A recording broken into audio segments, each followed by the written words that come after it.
21वीं सदी में युद्ध का मैदान बदल चुका है और अब तोपे और टैंक नहीं बल्कि कोड और साइबर हमले राष्ट्र सुरक्षा के लिए सबसे बड़ा खतरा बन गए हैं। इस नए युग में चीन ने यहाँ पर एक ऐसी रणनीति विकसित की है जो उसे डिजिटल सुपर पावर बनने के लिए अग्रसर कर रही है। ये रणनीति सिर्फ तकनीकी श्रेष्ठता तक सीमित नहीं है बल्कि ये एक यहाँ पर सुनियोजित साइबर युद्धाभ्यास है जहाँ पर इनकी एक पूरी की पूरी हैकर की सेना शामिल है। यहाँ पर इस केस स्टडी में हम चीन के साइबर सुरक्षा उद्योग, अंतर्राष्ट्रीय हैकिंग प्रतियोगिता से उसकी वापसी और टियानफू कप जैसे घरेलू आयोजनों के पीछे छिपे वास्तविक उद्देश्यों की पड़ताल करेंगे। साथ ही हम यहाँ पर इस वीडियो में इस बात का भी विश्लेषण करेंगे कि कैसे चीनी सरकार हैकर्स की प्रतिभा को जासूसी और दमन के लिए इस्तेमाल किया, और वो भी खास करके शिनजियांग के उइगर मुसलमानों के खिलाफ। 2010 के दशक के शुरुआत में चीनी हैकर्स PWN20WN जैसे वैश्विक हैकिंग प्रतियोगिता में छा गए थे। यह आयोजन दुनिया के सबसे प्रतिष्ठित साइबर सुरक्षा इवेंट्स में से एक था, जहाँ पर प्रतिभागियों को गूगल क्रोम, माइक्रोसॉफ्ट विंडो और एप्पल iOS जैसे सॉफ्टवेयर में जीरो डे वल्नरेबिलिटीज, ऐसी कमजोरियां जिनके बारे में डेवलपर्स को पता नहीं होता, ढूंढनी होती थी। चीनी टीमें यहाँ पर इन प्रतियोगिताओं में टॉप पोजीशन हमेशा हासिल करती थी।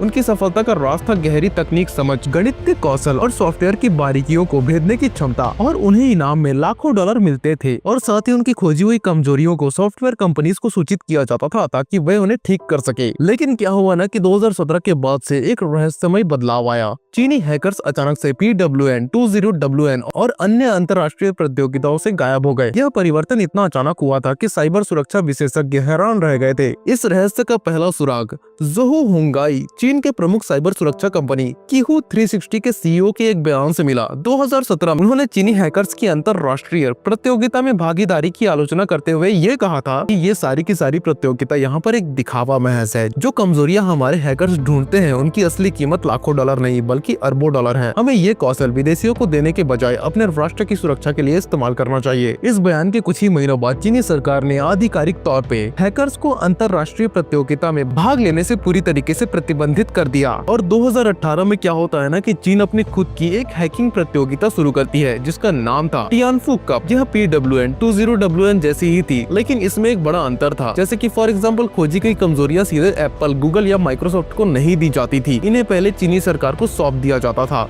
सरकार तय करती थी कि इन्हें कब और कैसे इस्तेमाल किया जाए। इस प्रतियोगिता को चीनी सेना ने PLA और सरकारी एजेंसी से जुड़ी कंपनी द्वारा प्रायोजित किया गया, जैसे कि टॉपसेक और कीहू 360। इसके बाद दोस्तों क्या होता है ना कि अगस्त 2019 में गूगल के थ्रेट एनालिसिस टीम ने, जिसका नाम था प्रोजेक्ट जीरो, एक रिपोर्ट जारी करता है जिसमें ये बताया गया कि आईफोन के खिलाफ एक बड़े पैमाने पर हैकिंग अभियान चलाया जा रहा है और इसी दौरान हजारों यूजर के फोन को हैक किया गया था। हैकर्स ने सफारी ब्राउजर के जरिए आईफोन के कोर सिस्टम तक पहुंच बना ली थी और उन पीड़ितों में ज्यादातर शिनजियांग के उइगर मुसलमान शामिल थे। रिपोर्ट में ये पाया गया कि गूगल ने जिस हैकिंग तकनीक का पता लगाया वह टियानफू कप 2018 में एक चीनी हैकर कियाई जिन द्वारा प्रदर्शित ताओस अप्लायंसेस से मिलती जुलती थी, और यहाँ पर कियाई जिन ने इसके लिए $5 लाख का इनाम जीता था। और चीनी सरकार ने यहाँ पर इस तकनीक को एप्पल को सूचित करने के बजाय उइगर निगरानी के लिए इस्तेमाल किया। और 2014 में चीन ने यहाँ पर वहाँ के मुसलमानों के खिलाफ एक व्यापार निगरानी तंत्र स्थापित किया, जैसे कि for example mass internet sensor से फोन हैकिंग के जरिए निजी संदेशों की जासूसी और आर्टिफिशियल इंटेलिजेंस द्वारा चेहरे की पहचान और री एजुकेशन कैंप्स में लाखों लोगों को बंदी बना लेना। गूगल की रिपोर्ट में ये भी लिखा गया था कि हैकर्स की खोजी हुई तकनीक का इस्तेमाल